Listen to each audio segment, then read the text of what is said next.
Artist Cartel Music Group presents Artist Unplugged.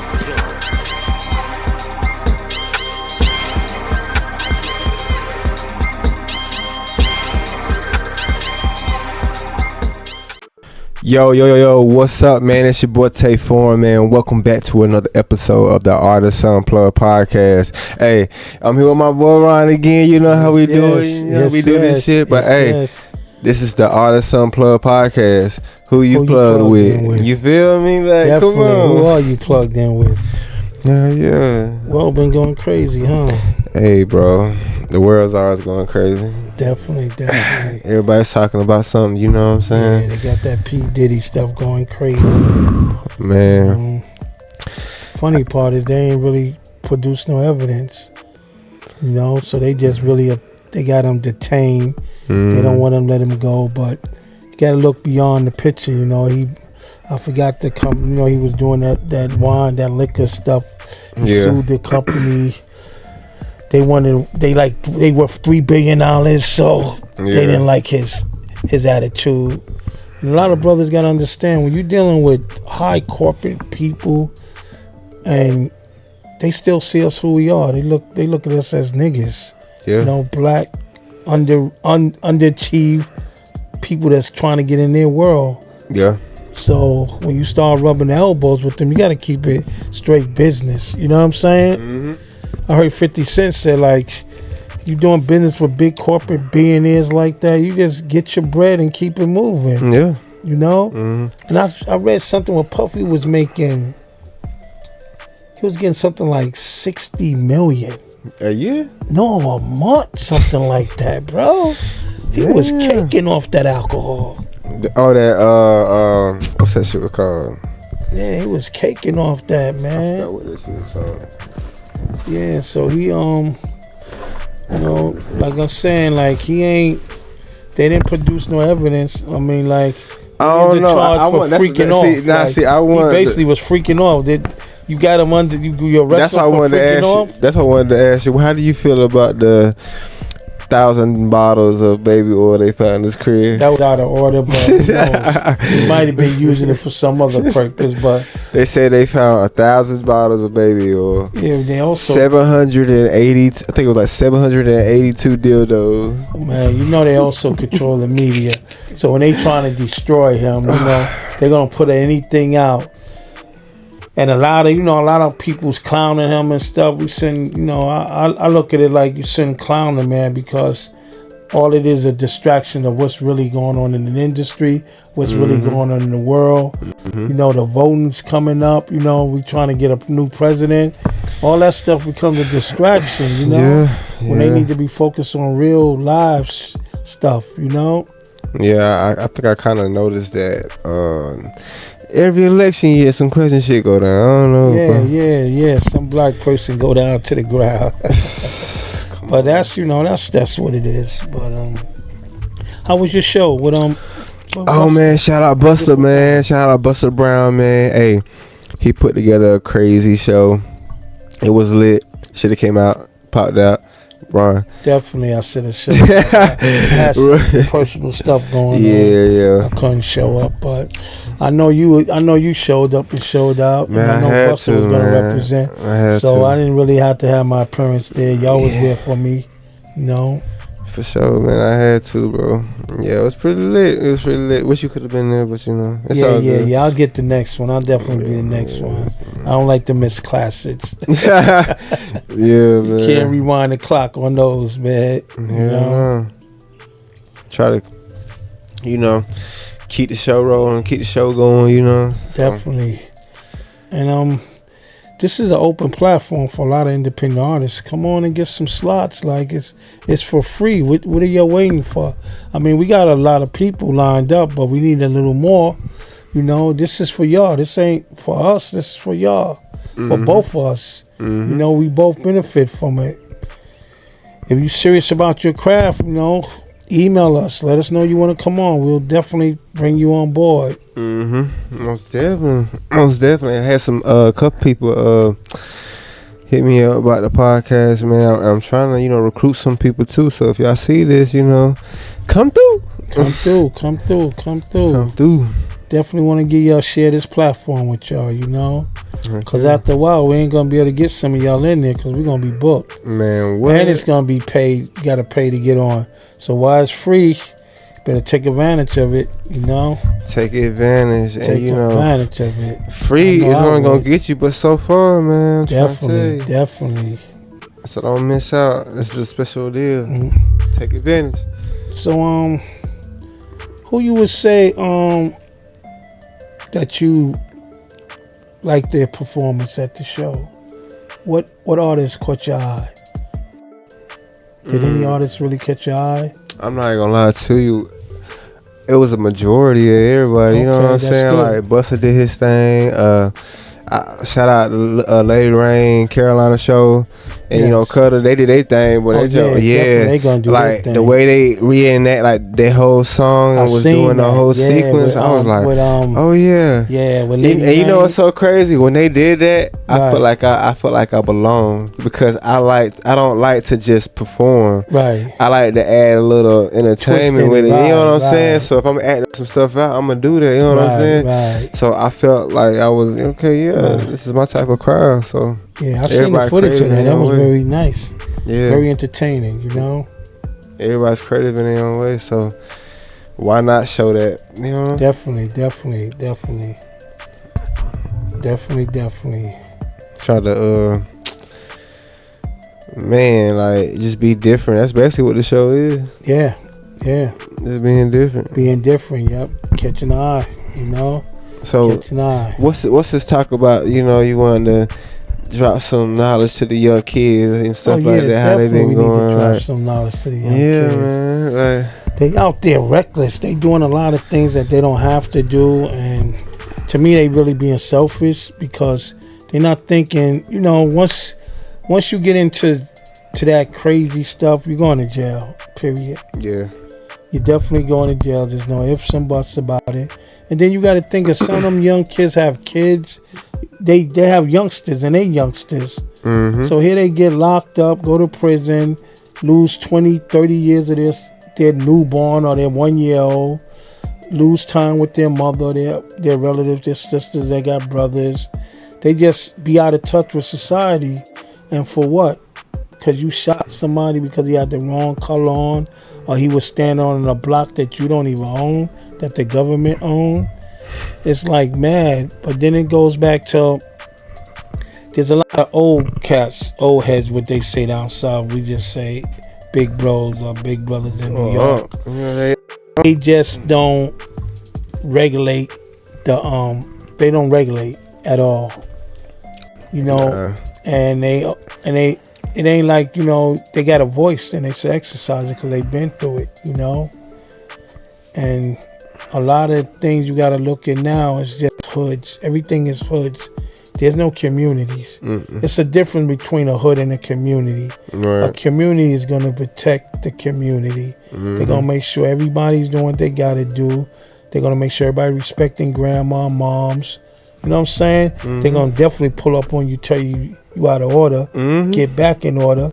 You're not going to ruin this community and bring your nonsense in this community, where the difference in with a hood, everybody just doing with no rules, no street codes, no nothing. Then you got these older brothers just sit around and watch these young brothers ruin their life, which they should have a voice, Definitely have a voice. I wouldn't even say it's just them. I blame the parents too. Oh yeah, in a way, bro. It brings the parents, but then we can blame the parents, but then also you got to look at, there's a lot of single mothers.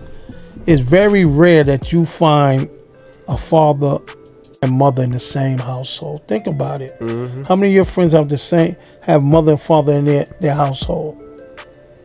Shit, I ain't even have. Okay, that speaks for itself. Yeah, so it basically was like that. So the mother has to be a mother, a working lady, and play a father role, and then she had to have her own personal life. So it's kind of hard on them. But you can't blame the parents, but mainly I see that, single mothers got it hard out here to raise their sons.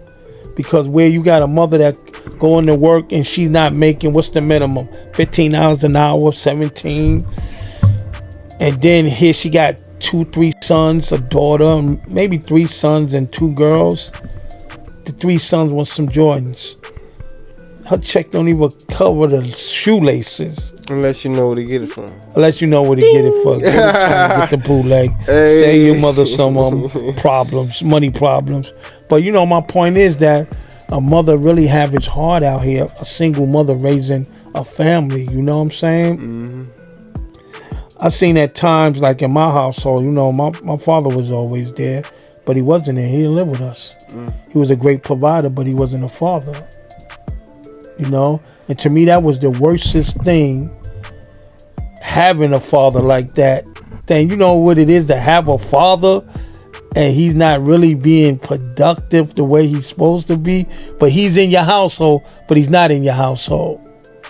Yeah. So, you know, I looked at it in 2 different angles of the situation.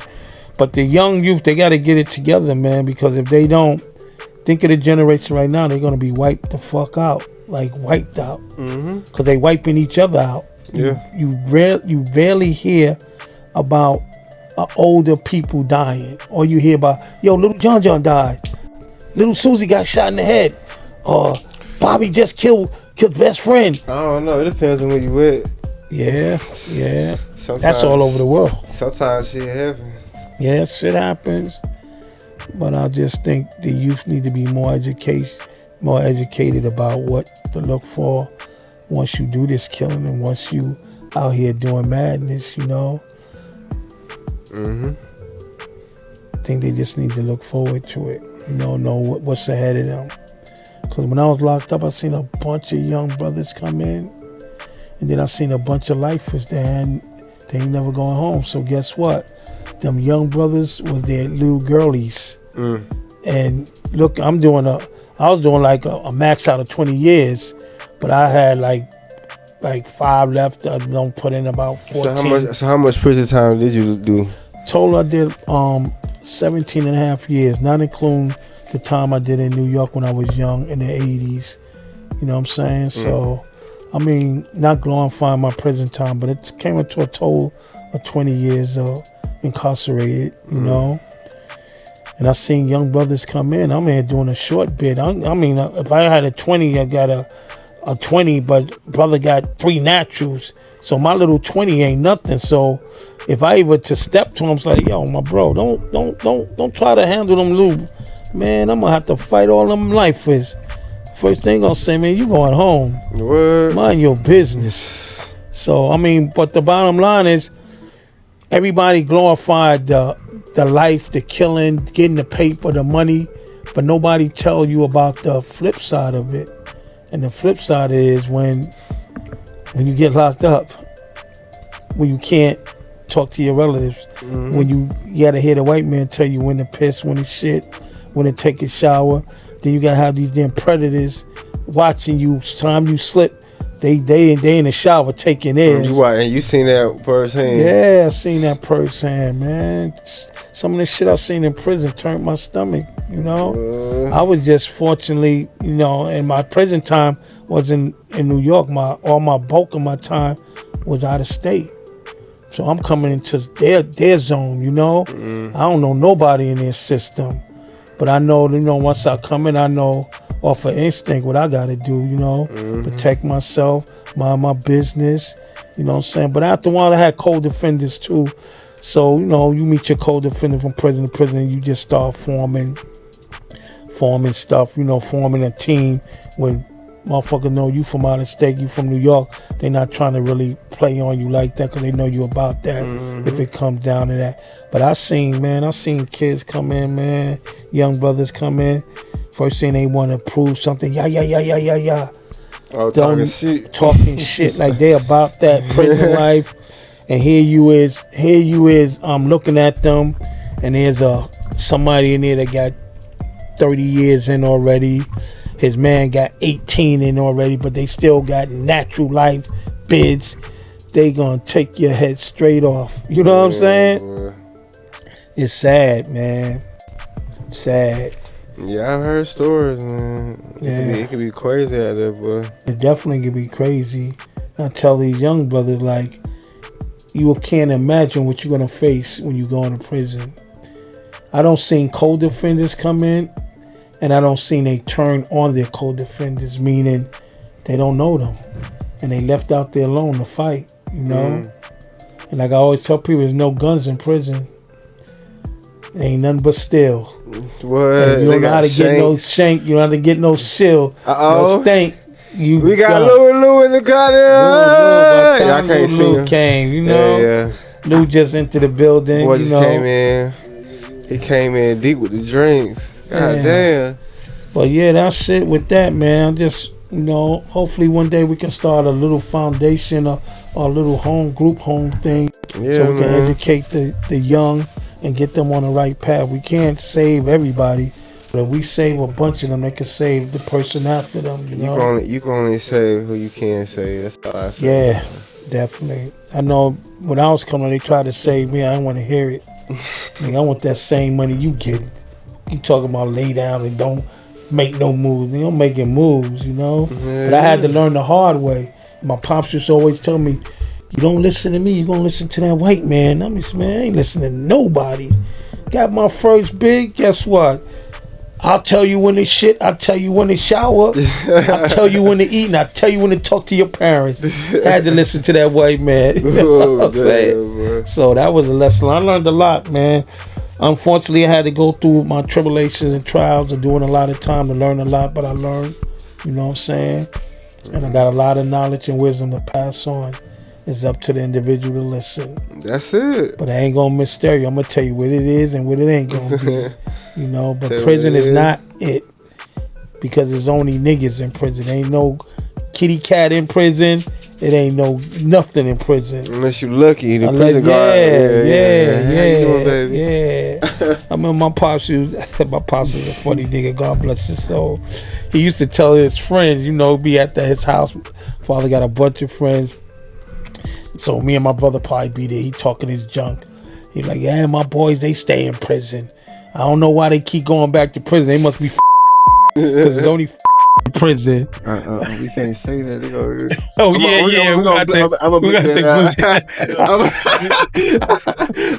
when he said, I'm gonna have to beep. Yeah, make sure you beep that out. Yeah, cancel culture. You can't go over. LC, what is it? We gonna get. No, we gonna get canceled when we get started. You might as well cut that out, man. Start over, bro. No, we good. You gotta take off for somewhere else. Take off for somewhere else, man. You just being real, though. That's take off for somewhere else, bro. But yeah, man. Don't forget to take that shit out. I don't want to see that shit on the neck, nigga. Oh my God. LBGQ, whatever the fuck. Niggas be burning down the house. Man, how funny. Hey, but yeah, man. The youth is next generation, bro. Somebody got to stand in and guide them to the right path, man. Yeah, definitely. We need a bunch of people to stand up and start guiding the brothers. Because a lot of them is dying rapidly, quick and fast. You know what I'm saying? Yeah. So many people dying over meaningless stuff, you know. So what you think will help the community? What you think that impact the youth to making a change? Shoot. To be honest with you, probably guidance. Like somebody like, you know what I'm saying? Like encourage the kids to like, you know, seek help and stuff like that. Help run like community drives and stuff like that help, you know what I'm saying, get the community together. Because some places do that, you know what I'm saying? They throw like little events and stuff like that. Have like a little, you know, little stage with the band playing music and stuff like that. Free food here and there. You probably got a few vendors out there for a few dollars, but you know. A bunch of resources too, you know. Yeah, that too. We need a lot of resources, you know. Thanks. A lot of resources, we need a village again. We don't need a hood. We need a village. We need a community.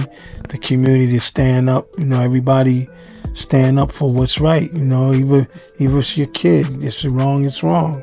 Mm-hmm. You know, when I was growing up in the Bronx, is like the older brothers, man. Like if you couldn't go outside the project and outside the community and do something and then come back to the community, and then what you did came in the project looking for you, that was a no-no.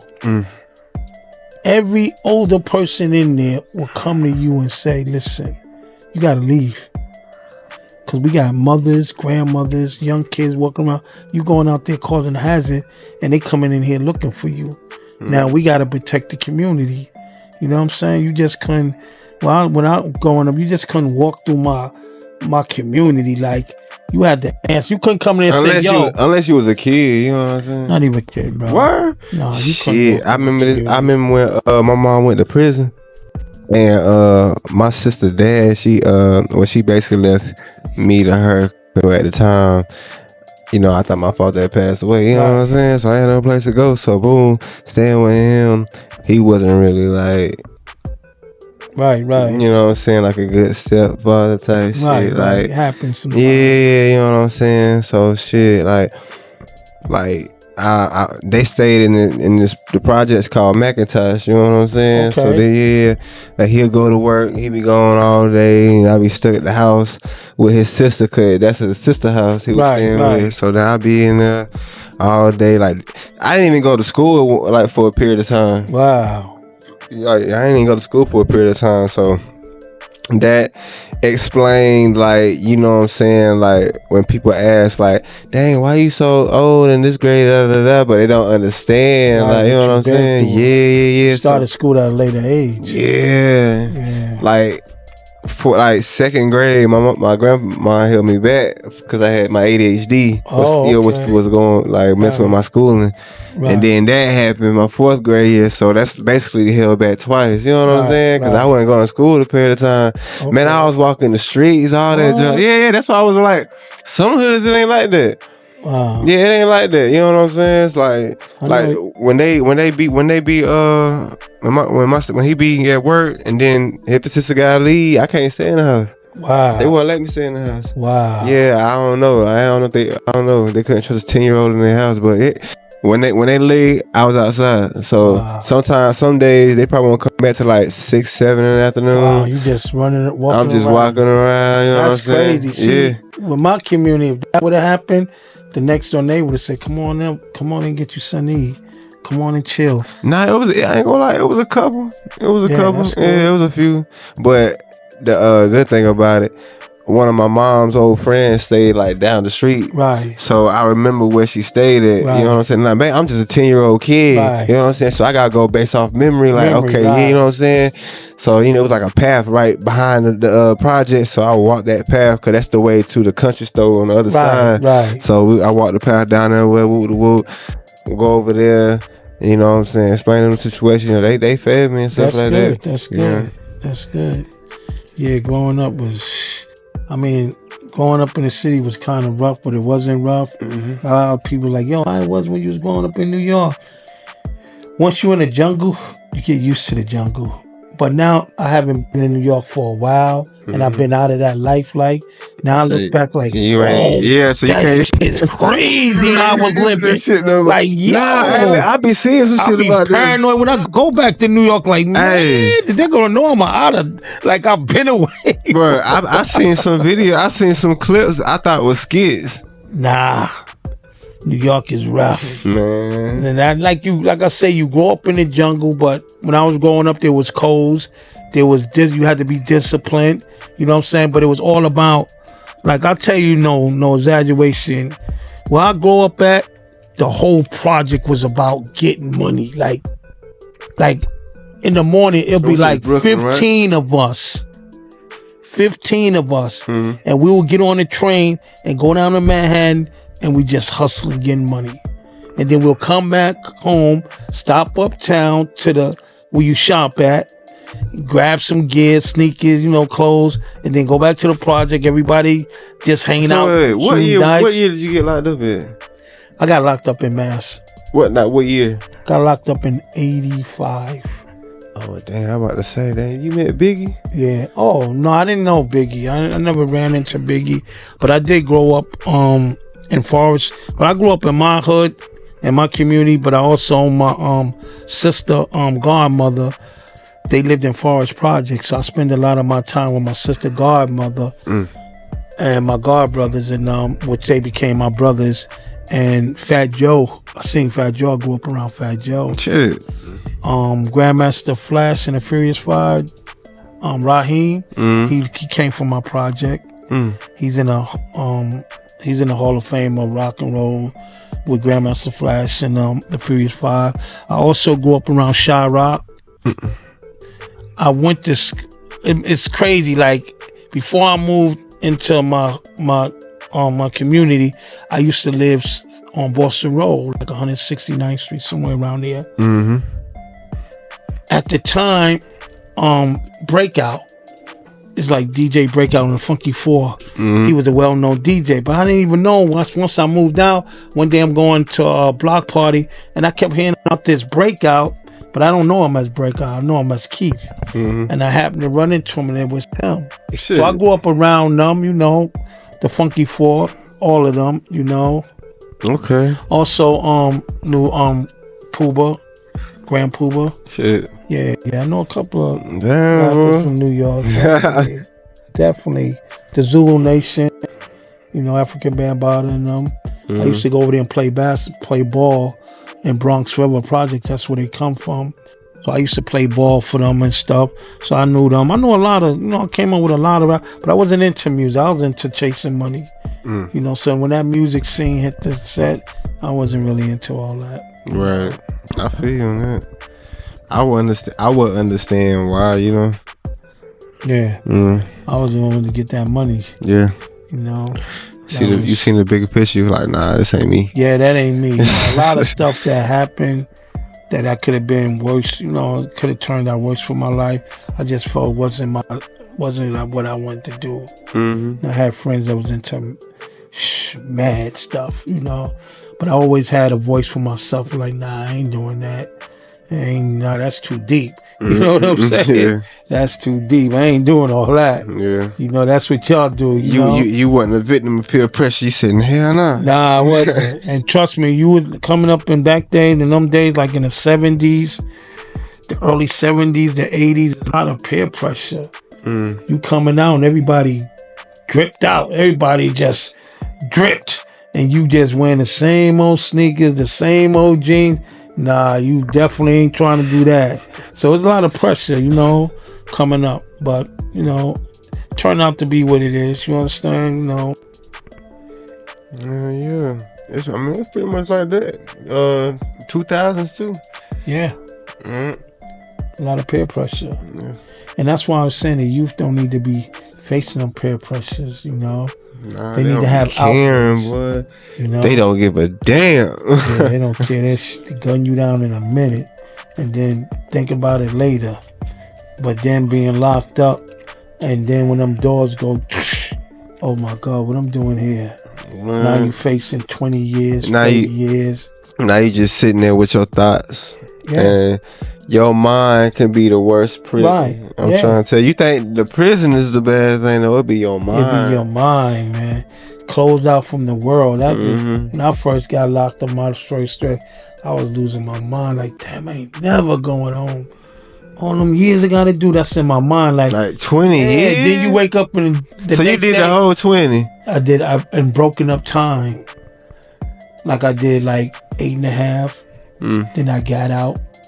Because I got my first charge was a big case. It was like a bunch of, you know, it was just a big case. You know, they had me as the ringleader. So I got the most time out of everybody.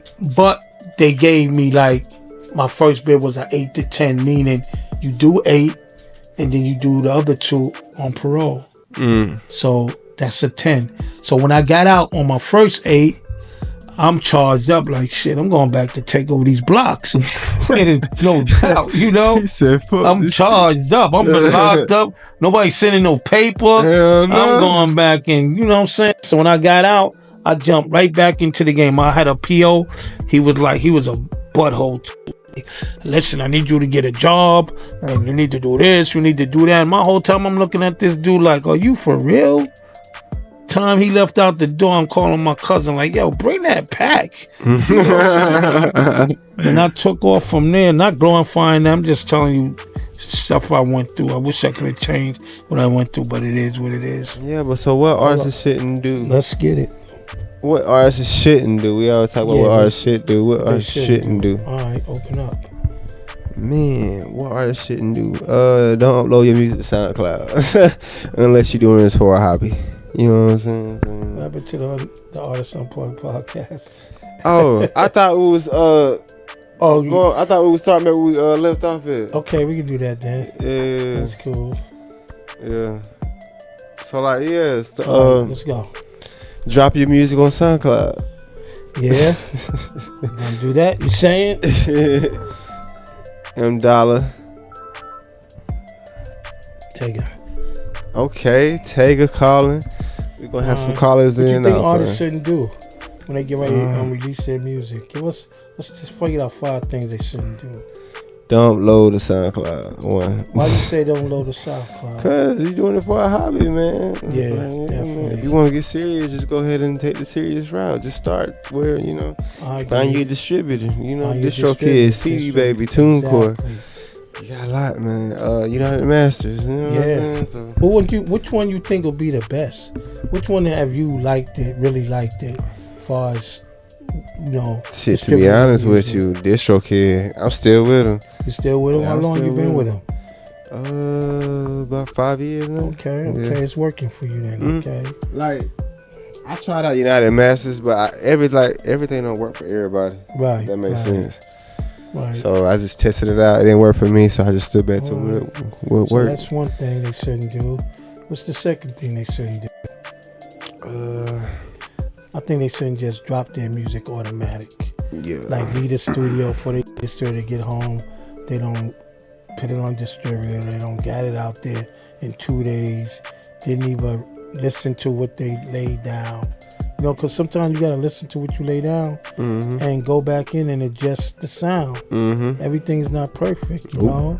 I heard Rick Ross said it took him 5 years for one song and it was a hit. I forgot what song it was. He said he laid it down, but every year he would go back in and tweet it.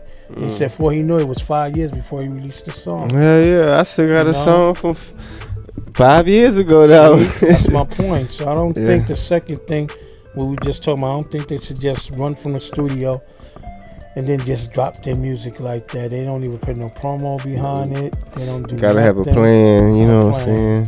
A plan. Gotta have a plan with everything. Right. Don't shoot. This is the third thing. This is your third thing. Find you a decent videographer. Definitely. They should look you up. How can they find you? Matter of fact, that's a should, but shouldn't. Don't do it yourself if you don't know how to do it. If it makes sense, you know what I'm saying? Yeah, if you don't know how to do it, don't try to do it. Don't experience. Because it's about the quality and it's about first impression. Yeah. When you want to package your package right, everything want to correspond to everything. So if you got a messed up vision, guess what? Who's watching it? I know I'm not going to look at that junk.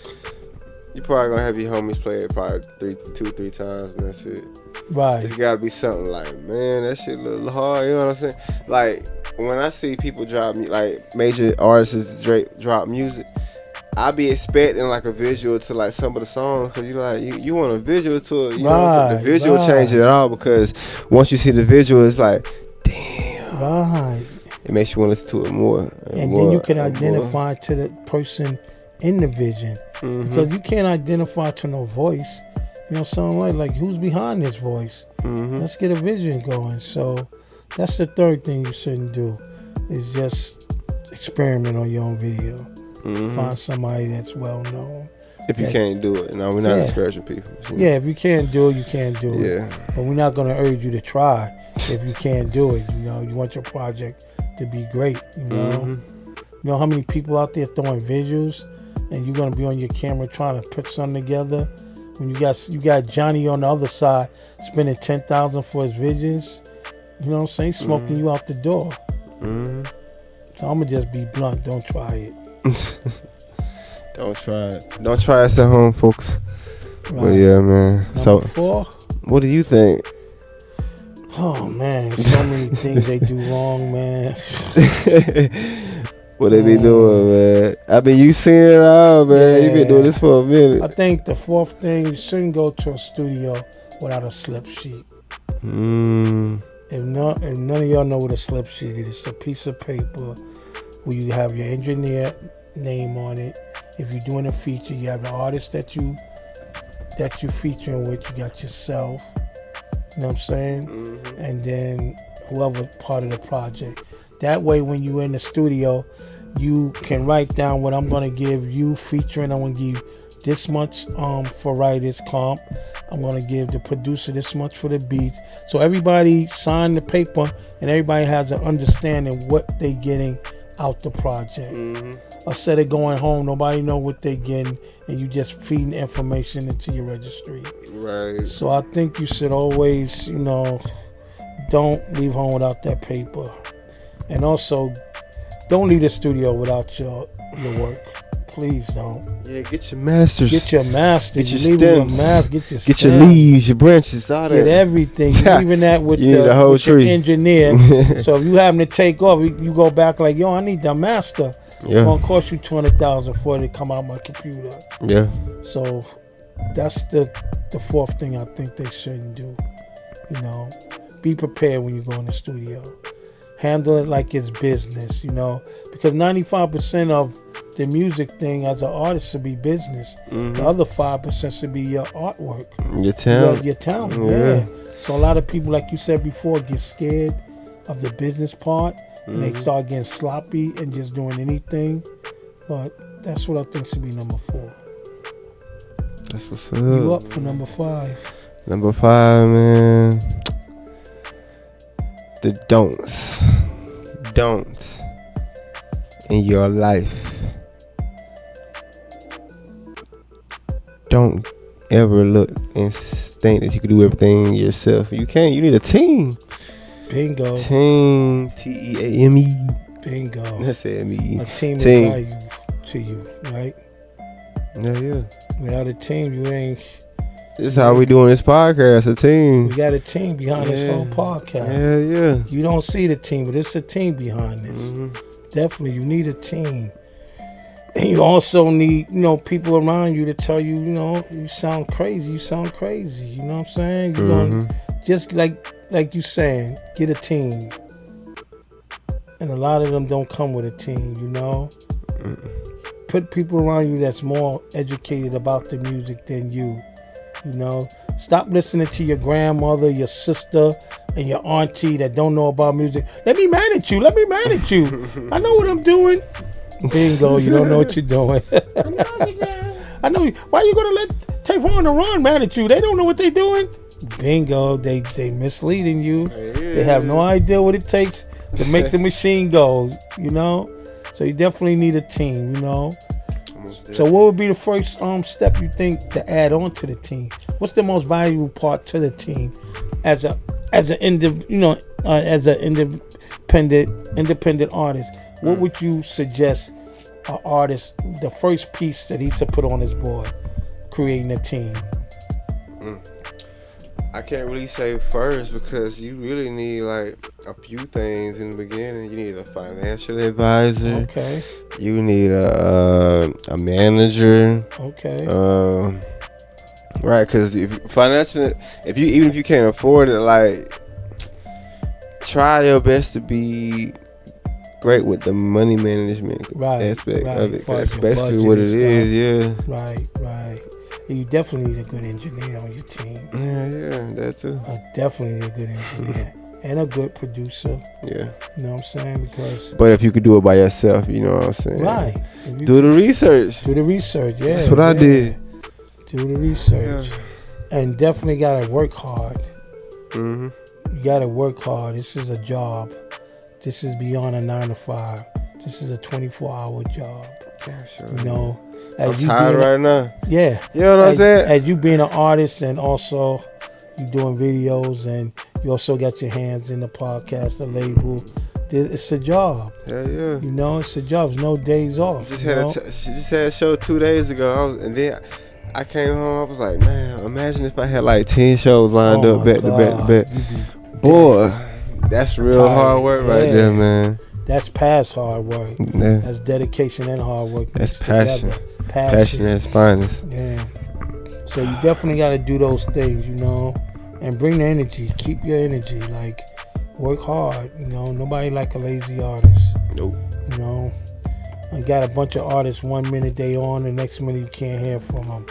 That really, like, to me, that's like disgusting. You don't that really grinds your gears. Yeah, you don't even take pride in your own gift. Like, you know what I'm saying? Like, you know what really grinds my gears? These sometimey artists. Oh yeah, they sometime they get it's a bunch of them. You know, they don't get it. You know, they think they go in the studio and just write down something and put it out, and they that's it. You know, oh, they listen to their friends. Oh, that's hot. That's hot.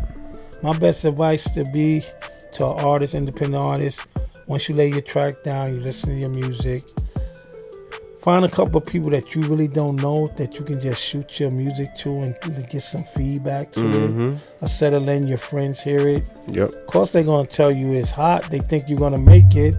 But all along, they don't know nothing. What's hot, what's trending, nothing, you know? Nah. So that'll be my advice. Get somebody we could send your music to so they can give a good opinion. It's like sometimes when I get your music, I don't share it with the team. I got a couple of people in New York that really love music, and I'll shoot it to them. Yeah. And say, give me a feedback on it.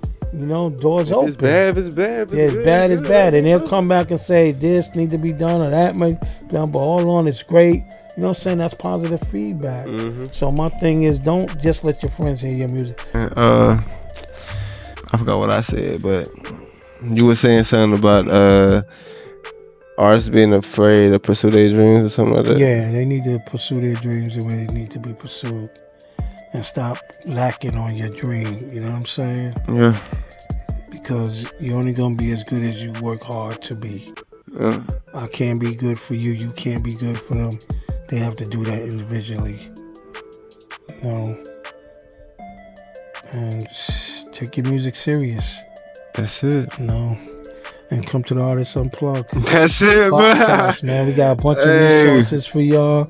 You'll be amazed. We can educate y'all. We'll help your career so much. We don't need you to sign with us. We trying to develop artists, put the growth in you. You know what I'm saying? What? So when we get to that level, we can invite y'all back and be like, yo, where we at now, definitely. Bro? Yeah. You can tell where you was and where you was at, you know? That's it. That's it. But definitely, you know, it's been a good week. Yeah. You know what I'm saying? Successful with Buster Brown at his concert, you know. Shout out Buster again, you know, he did his thing. Definitely. More shows on the way, man. That's all I can say. More shows on the way, you know. And if, like I said, you want to come on the podcast, just email us. We'll put the email down below so y'all can check it out and email us, send us your number, we'll get back to you. Yeah. Get on board now because it's free. After a while, it ain't gonna be free. I know that's right. Hey, it ain't gonna be free. Gonna cost you to come and sit on this. What? You know. But yeah, man, this has been the Artist Unplugged Podcast. Tae and Ron Montgomery behind the mics. You know how we do it. Hey, it's the Artist Unplugged Podcast. Who you plug with? Hey, that's it, man. We out of here. Peace. Artist Cartel Music Group presents Artist Unplugged.